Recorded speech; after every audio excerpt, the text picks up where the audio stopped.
Hello everyone, my name's Tim Hurford and I'd like to share with you one of my poems.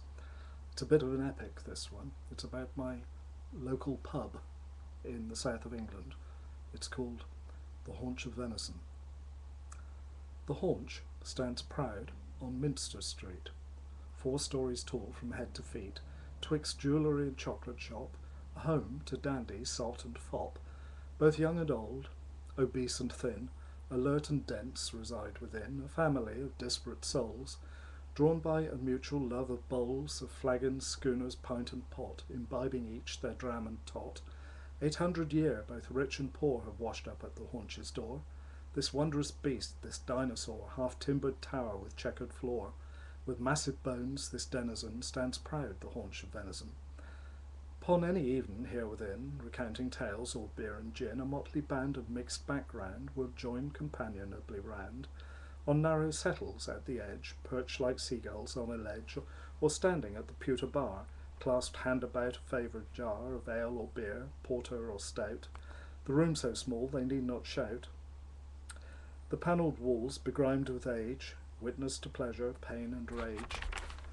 Ghosts, it is said, patrolling here, still drink the wine, imbibe the beer, whilst those who live within these walls oft hear the spectre's lonely calls. Yet of an evening cheer holds sway, the living rule, the dead decay, safe in their tombs behind the inn, interred in graveyard, free of sin.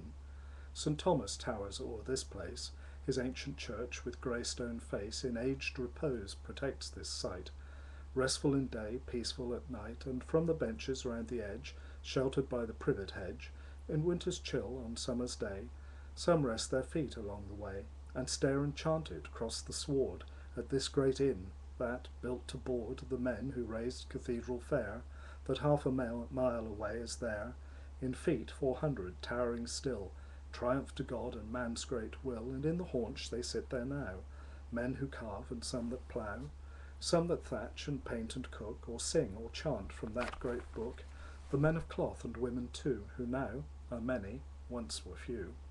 There's young William, who's travelled far, and now holds forth behind the bar, and Bryn the nurse, a Mozart fan, sitting with a dust-cart man, and Kev the drunk, who's always lying, who all forgive, they know he's dying. Roger the poet, who cannot rhyme, designer Chris, here all the time, and Dr. Dave, who knows all things, who claims that he invented wings, that if he hadn't birds would fall, and that would never do at all. And Uncle Mac, Simon and Matt, these two, one short, the other fat, and every night caress their ale. They sup as slowly as a snail, and Chris the thatcher, Dick the bomb, he tests explosives that come from the army dumps up on the plain. He stands in snow and sun and rain to blow things up, make sure they'll do the things that soldiers want them to. And Mitch, who'd go to Tokyo to learn the things that ninja know. And Sarah, who's a part-time whore, she soaks the rich and treats the poor. And John and Karen, who dig for pots, and June and Tim, a pair of sots. There's Carol, who dispenses pleasure, and wizened Tom, a man of leisure, and there's Mahmood, who shouldn't drink, who spends his hours at kitchen sink, who loves the grape, the grain, the hop, and works nearby in curry shop. And old Andrew, a one-time Quaker, and Alky Bill, a night shift baker, who suffers nightmares if he sleeps of chocolate cake piled up in heaps. And in the snug, hard by the door, resides big Dennis, a wit, a sage, whose girlfriend Rose is half his age. She plays the cello in a band, while he's the army, something grand, goes off for weeks and comes back scarred. He drinks like 10, his life's so hard.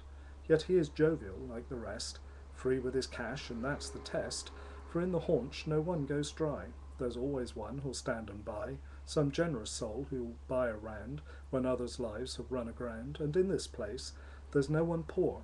Come to the haunch, walk in the door, and if you're heartsick on the mend, you'll very soon find you've a friend.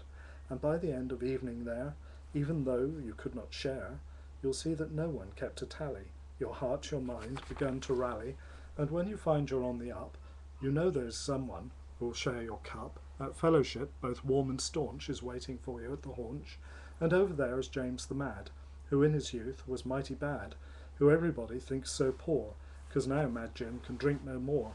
Old Jennifer, who's never able, ends the night beneath a table, and Michael, Paul and Sid the Fire, who sing on Sundays in a choir, they spend the weekdays saving lives, a job so harsh they've lost their wives. But they find solace here within, this nightly club, this house, this inn, where all are friends and none's a foe. Within this bar no one's held low, and all are equal, all perceive that if they give they shall receive. And so the Christian spirit dwells within the reach of Thomas Bells, within the medieval streets and rows where human traffic ebbs and flows, and laps around the haunches' feet, an Isle of Gold in Minster Street. Thank you. Bye-bye.